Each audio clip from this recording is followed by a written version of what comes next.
Get ready for the dictation on the count of 3, 2, 1. Start. Sir, I was mentioning yesterday that the great expectation with which the budget had been presented have been belied so soon that one need not go into the question how far even the ruling party members would be able to claim justification for the statement that prices have been checked. My friend yesterday was talking here about the period of instability and indiscipline which had passed just before the present government took over. Indiscipline, instability in fighting, we are aware of these facts to the extent they plagued our party when we were in power. But sir, I am afraid my friend had not seen the morning papers of yesterday.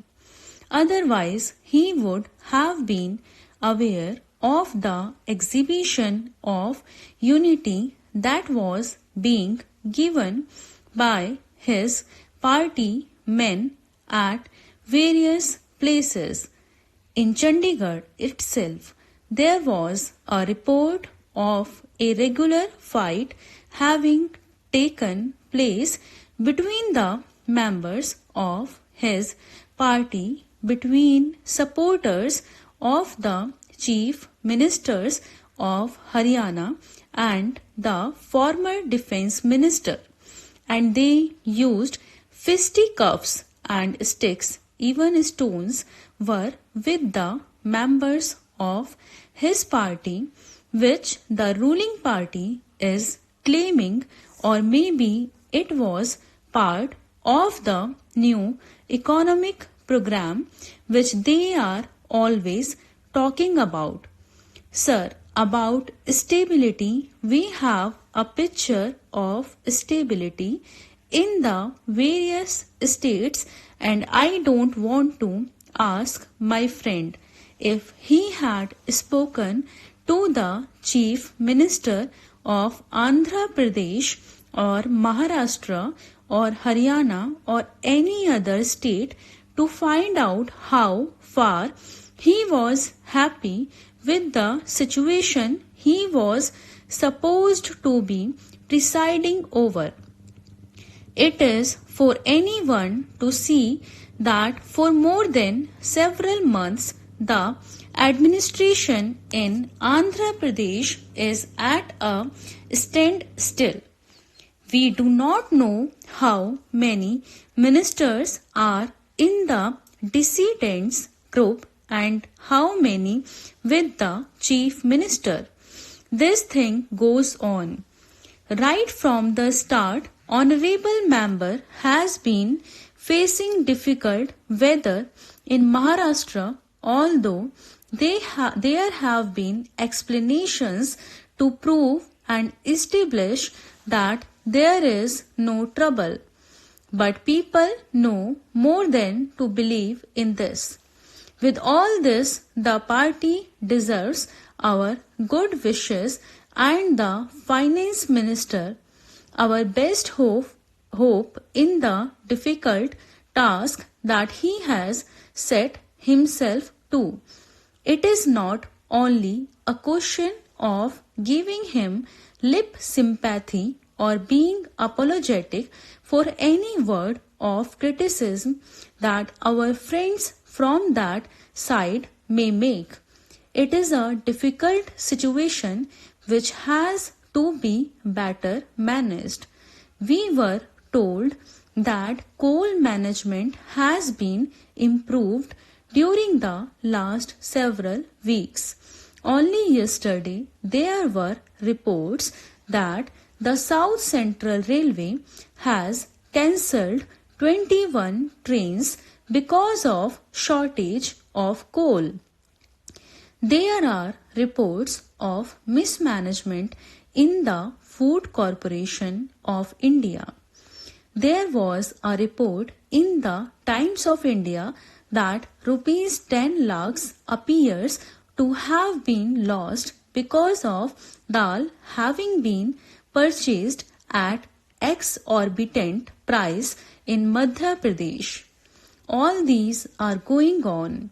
Honorable member said that if the present government and party cannot deliver the goods no other government and party can deliver, and therefore he lent all his support to the finance bill.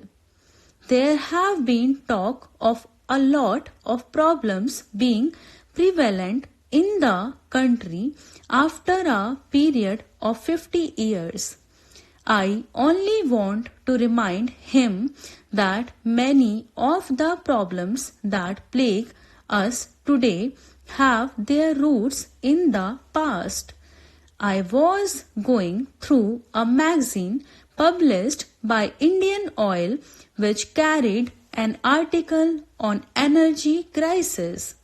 It is sad that this crisis have developed over a number of years, and the reference it gives was that when the development process began to decelerate in the mid-60s, development of energy sector was neglected far more than all other sectors. Starvation of adequate investment was not the only thing, but this was the worst part of it.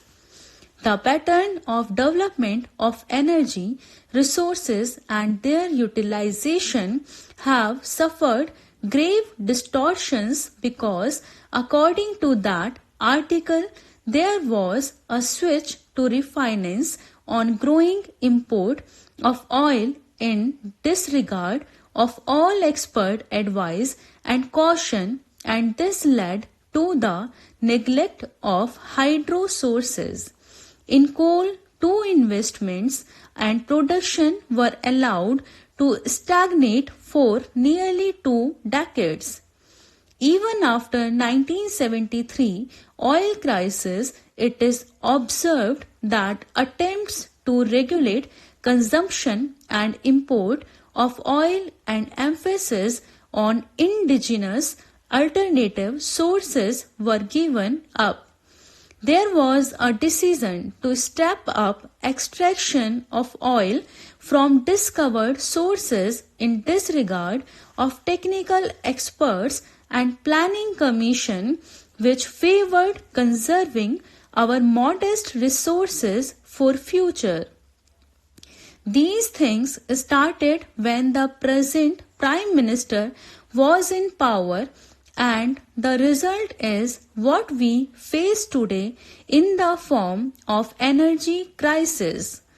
The blame for this crisis cannot be placed totally on the OPEC and oil exporting countries. Why I mention this is only to illustrate that mere goody-goody talk or trying to be flatterers of the leader who happens to be shouldering the main responsibility of running the country is not the best way of solving our problems. This will not be in any way solve our basic problems.